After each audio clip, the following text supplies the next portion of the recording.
এই সূরা বনি ইসরাইল মাক্কি সূরা।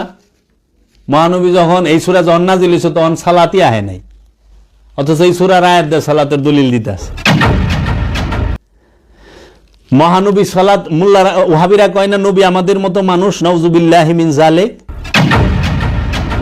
আরে মহানবী তো মেরাজে যায় নামাজ আনে, আর মৌলবী নামাজ পড়িয়া মেরাজে যাইব। আমার কাছে কথা হলো, কোরআনকে অস্বীকার করবা কেন? কোরআনকে অস্বীকার করে তোমরা হাদিসকে দাঁড় করাইছো কেন? কোরআনকে অস্বীকার করে আজগবি শরীফ দাঁড় করাইলা কেন? ভালো 5 ওয়াক্ত নামাজ পড়ে তো খারাপ হয় নাই, আমি তো পাই নাই, করো। কিন্তু কোরআনে দায়মি সালাতের কথা স্বীকার করো কেন? সোজা বলে দায়মি সালাত বলতে কোনো সালাত নাই, কেরা কইছে? 5 ওয়াক্ত নামাজের কথা সারা কোরআনের এক জায়গায় নাই, আছে দায়মি সালাতের কথা। আমাদের ইখতিলাফ দ্বিমত নামাজ নিয়ে না, দ্বিমত হলো ওয়াক্তি আর দায়মি লইয়া। আমাদের মতবিরোধ, আমাদের বিরোধ কি? ওয়াক্তি আর দায়মি। কেউ কইতেছে 5 ওয়াক্ত নামাজই মূল নামাজ, অন্য কোনো নামাজ নাই। আর যারা সুফিবাদী লাইনে, ফকিরি লাইনে অনেকে না বুঝা কয় মারফতি নামাজ। মারফতি নামাজ বলতে কোনো নামাজ নাই।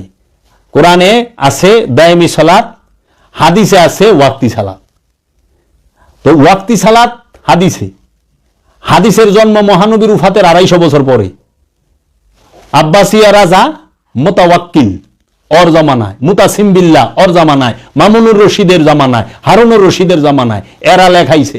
এবং হাদিস যারা লিখছেন বেশিরভাগ আলেমগুলা একটাও মক্কা মদিনার না।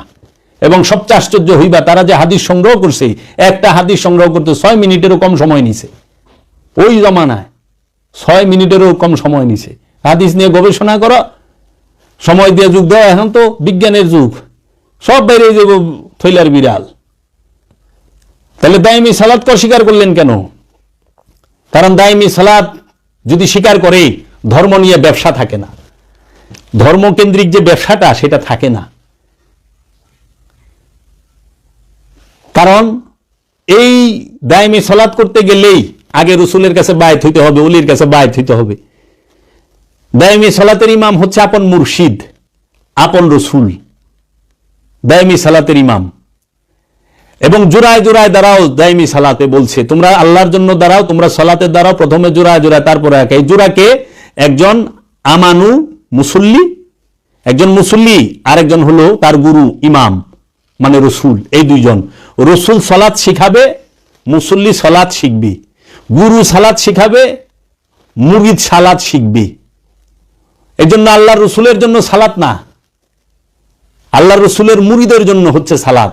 আল্লাহ রসুলের যিনি মুরিদ তাকে বলা হয়েছে আমানু, আর আল্লাহ রসুল যিনি তাকে বলা হয়েছে ইমাম। এর জন্য কোরআনে আছে ইয়া আইয়ুহাল্লাযিনা আমানু আকিমুস সালাত ওয়া আতুজ যাকাত, ইয়া আইয়ুহাল্লাযিনা আমানু নাস্তাঈনু বিস-সাবরি ওয়াস-সালাত। দেখো আমানুরে কইছে, আমানু সালাত করো। কোরআনে তো এটা না ইয়া আইয়ুহার রাসূল আকিমুস সালাত, হে রাসূল সালাত কায়েম করেন, ইয়া আইয়ুহান নবী আকিমুস সালাত, হে নবী সালাত কায়েম করেন। কোরআনে তো এটা নেই ইয়া আবদিহি আকিমুস সালাত, হে আব্দুহু সালাত কায়েম করেন, নাই তো। তাহলে নবী কিভাবে নামাজ পড়ে? আচ্ছা, আমার কাছে প্রশ্ন আছে কিছু, যে আমি যদি জানতে চাই, যে আপনারা আমাকে এই উত্তরগুলো একটু দয়া কইরা দিবেন, যে বিষয়গুলো আমার কাছে আছে।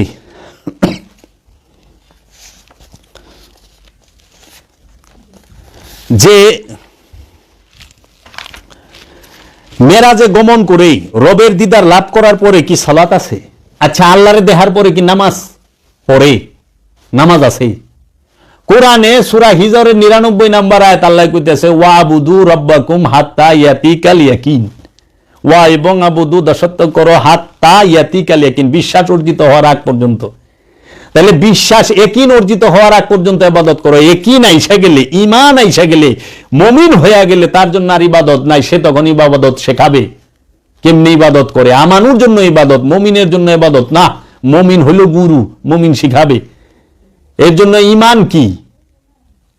ঈমানদার কে? মুমিন। আর আমানু কে? আমানু হচ্ছে ঈমান আনায়নকারী, আর মুমিন হলো ঈমান ধারণকারী। ঈমানদার, ঈমান আনায়নকারী আর ঈমানদার এক না, বুঝো না? এখন তুমি সালের বোঝা মাথায় লই আইলে, কুলি আর মালিক এক। কুলি হলে চালের বোঝাটা মাথায় করে আনছে, কিন্তু চালের বস্তাটা মালিকের। যখন কুলিও কিনবো তখন তার কাছে রাখলে সমস্যা নাই, বুঝার লিগা বললাম। তাহলে তোমরা আল্লাহরে দেখার পরে 27 বছর আল্লাহর সাথে মেরাজে থাকার পরে সমস্ত নবীদের 8টা নবীর সাথে দেখা করার পরে, রবে চড়ার পরে, বুরাকে চড়ার পরে, জিব্রাইল ফেরেশতার লগে ভ্রমণের পরে, মসজিদুল আকসা মসজিদুল হেরেম ভ্রমণের পরে যখন রিটার্ন আসে, তারপরে তোমরা মহানবীরে নামাজ পড়ায় ছেড়ে দিছ। তা আবার যেই সেই না বলে মহানবী 2 কান্দে ভর দিয়ে নামাজ পড়তো, শরীর অসুস্থ, কান্দে ভর দিয়ে নামাজ পড়তো। একটা সীমা থাকে, একটা সীমা থাকে। এরা সীমাহীন ভাবে আল্লাহর হাবিবকে সব দিকে ছোট করার অপচেষ্টা করেছে। আল্লাহর হাবিবের জন্য নামাজ নাই, সারা কোরআনের এক জায়গায় নাই ইয়া আইয়ুহান নবী আকিমুস সালাত, ইয়া আইয়ুহার রাসূল আকিমুস সালাত নাই। আছে কি? হে নবী আপনি তাহাদেরকে উপদেশ দেন তারা যেন সৎকর্ম করে। হে নবী তাদেরকে আপনি সতর্ক করেন। হে নবী তাহারা যা তাদের জানমাল যা আপনার কাছে আনে আপনি কবুল করেন, আপনি দোয়া করেন তাদের জন্য।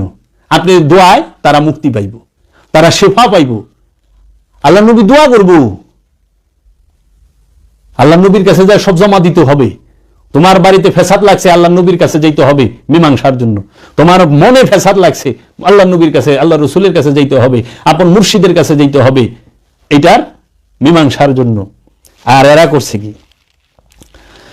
আল্লাহর হাবিব নামাজ দান করছে তার উম্মতরে, সালাত দাইমি সালাত দান করছে। তো যিনি দাইমি সালাত দান করে তিনি কি, তার লেগে কি নামাজ আছে? আল্লাহর হাবিব জান্নাত দান করছেন, তার জন্য কি নামাজ আছে? যিনি কোরআন প্রাপ্ত, যার উপর আল্লাহ কোরআন নাজিল করছেন, যে কোরআন প্রাপ্ত তার উপরে নামাজ আসে কেমনে? সে নামাজ পড়ে কেমনে 5 ওয়াক্ত? যাকে আল্লাহ কেতাব দিছেন সে কেমনে 5 ওয়াক্ত নামাজ পড়ে? না নামাজ শিখায়, আল্লাহ রসুল নামাজ শিখায়, পড়েন। আল্লাহ রসুল মহাগুরু, সালাত শিখায়। আল্লাহ রসুল নিজে সিরাতাল মুস্তাকিম, অথচ মৌলবীরাকে আল্লাহ রসুল সালাতে দাঁড়ায় বলতো ইহদিনাস সিরাতাল মুস্তাকিম সিরাতাল্লাযীনা আনআমতা আলাইহিম, আল্লাহ আমাকে একমাত্র সঠিক পথ দান করেন। এটা কি আমানু কইব? একজন মানুষ আল্লাহর দরবারে ফরিয়াদ করবে, আল্লাহ আমাকে সঠিক পথ দেন। আল্লাহ তখন আল্লাহর হাবিবের পথে তারে নিয়ে দিব, আল্লাহর হাবিবের কাছে নিয়ে দিব, আল্লাহর হাবিব পর্যন্ত পৌঁছাই দিব। আর এরা আল্লাহর হাবিবরেই কোয়াইতাছে যে আল্লাহর হাবিব কইছে আমারে সিরাতাল মুস্তাকিম দেন। তা আল্লাহর হাবিব যদি সিরাতাল মুস্তাকিম চায়, তো সেই সিরাতাল মুস্তাকিম কি? সমস্ত নবীদেরকে বলছে আমার রসুলের উপর ঈমান আনবা, এমন এক রসুল তাহার উপরে সমস্ত নবীদের ঈমান আনতে হবে, তারা সবাই ঈমান আনছে। তাহলে সেই আল্লাহর রসুলকে এত ছোট বললেন।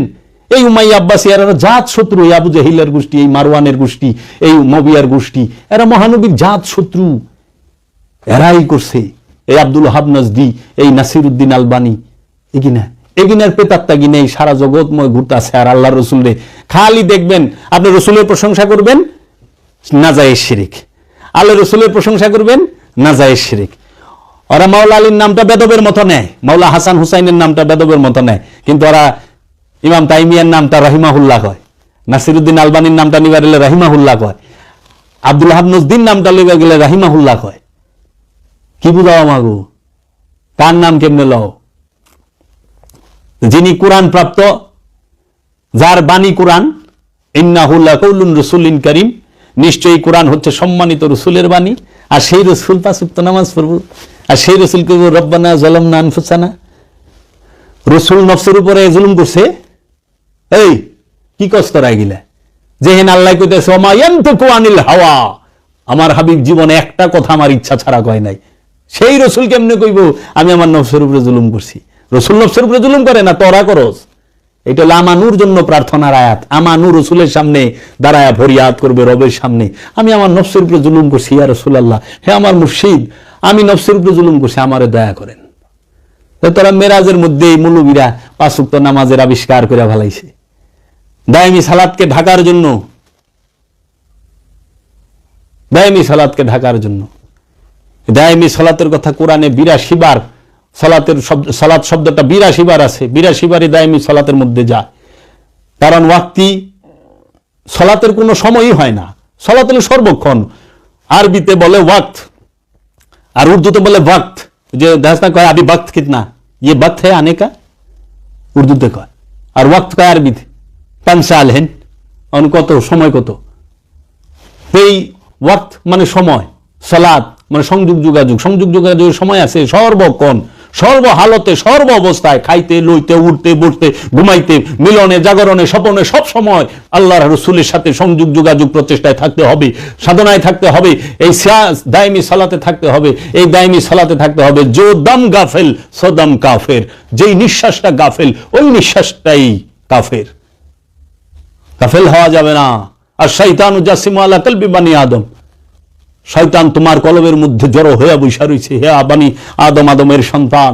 যখনই সেখানে রবের জিকির হয় শয়তান ভাগিয়া যায়, আবার গাফিল হইলে সে জড়ো হয়ে বসে। আবার কোরআন বলতেছে ফাওয়াইলুল লিল কাসিয়াতি কুলুবুহুম মিন যিকরিল্লাহ উলাইকা ফি দালালিম মুবিন। রে খবর আছে, কারণ এই দায়মিকে অস্বীকার করলে তাইলে এই মোল্লাতন্ত্র খাড়ায় থাকে। আর যদি ওয়াক্তিকে বলে যে না ওয়াক্তি সালাতের কথা কোরআনে, তো মোল্লাতন্ত্র শেষ, গুরু বাদে আয়া করে। তো লালন সাইজি দায়মি সালাতের কথা কইল, শাহজালাল বাবা দায়মি সালাতের কথা কইল, নিজামুদ্দিন আউলিয়া বাবা দায়মি সালাতের কথা কইল, খাজা মঈনুদ্দিন চিশতি আজমেরি দায়মি সালাতের কথা কইল, মাওলানা জালালউদ্দিন রুমি দায়মি সালাতের কথা কইল, হুজ্জাতুল ইসলাম ইমাম গাজ্জালি দায়মি সালাতের কথা কইল, আল্লামা ইকবাল দায়মি সালাতের কথা কইল, আহমদ রেফাই দায়মি সালাতের কথা কইল, মহিউদ্দিন ইবনুল আরবি দায়মি সালাতের কথা কইল, বাবা জাহাঙ্গীর দায়মি সালাতের কথা কইল, বাবা সুরেশ্বরী দায়মি সালাতের কথা কইল, বাবা ফতে আলী ওয়াইসি দায়মি সালাতের কথা কইল। সবাই তো দায়মি সালাতের কথা কইল। দায়মি সালাত দিয়া স্বভাব পরিবর্তন হয়, আনুষ্ঠানিক সালাত দিয়া একটু মানুষকে দেখানো যায় এবং একটু সুশৃঙ্খল থাকা যায়। এই আনুষ্ঠানিক সালাতটা দায়মিকে বুঝাবার জন্য মুক্তি পাইতে হবে দায়মি সালাত করে। এই দায়মি সালাতের প্রচার সারা বাংলার জমিনে সমস্ত ওলি আল্লাহরা যখন একসাথে না করব, ওই পর্যন্ত ওহাবির কাছে মার খাইতে হবে। কারণ ওহাবিরা ছদ্মবেশে পীরের মাজারে ঢুকে গেছে, খারিজিরা ছদ্মবেশে পীরের মাজারে ঢুকে গেছে, পীরের দরবারে ঢুকে গেছে। এখন পীরের দরবার ওয়াজ করে ওহাবিতে। ওহাবি আর ওহাবির যে কোনো লেবাসের দরকার দুর্বতু, কারণ আমরা ইতিহাস জানি তো, মুসলিম বিন আকিল রে হত্যা যে করছে হ্যাঁ সারাক্ষণ পাও টিপত এবং মুসল্লির বেশ ধরে গেছে। মুসলিম বিন আকিল রে কারবালার আগে যে হত্যা করছে, মাওলা হুসাইন যে পাঠাইছে, তার নাম মা আকিল ছিল। সারাক্ষণ পায়ে তেল ডলছে মুসলিম বিন আকিলের, সকাল থেকে সন্ধ্যা পর্যন্ত গভীর রাত পর্যন্ত থাকছে, সব খোঁজ খবর নিয়ে ইবনে জিয়াদ রে দিছে। রে দেয় নাই, দিছে তো সদ্য বেশি তো ডুবন লাগবো। পাগল না সাজলে পাগলের বেশে গেলে তো বেখাপ্পা লাগবো। তখন ওহাবি সুফি লেবাসে পীরের দরবারে ঢুকছে, ওহাবি ফকিরের লেবাসে মাজারে ঢুকে গেছে। আর মাজারে বইয়া ওলির লেগে দোয়া করে, বুঝিস নিজেরে কত পরহেজগার মনে করে, এর লেগে ওই যারা খালি দোয়া করে, দাস নাম নবীর রোজা সব পাঠায়।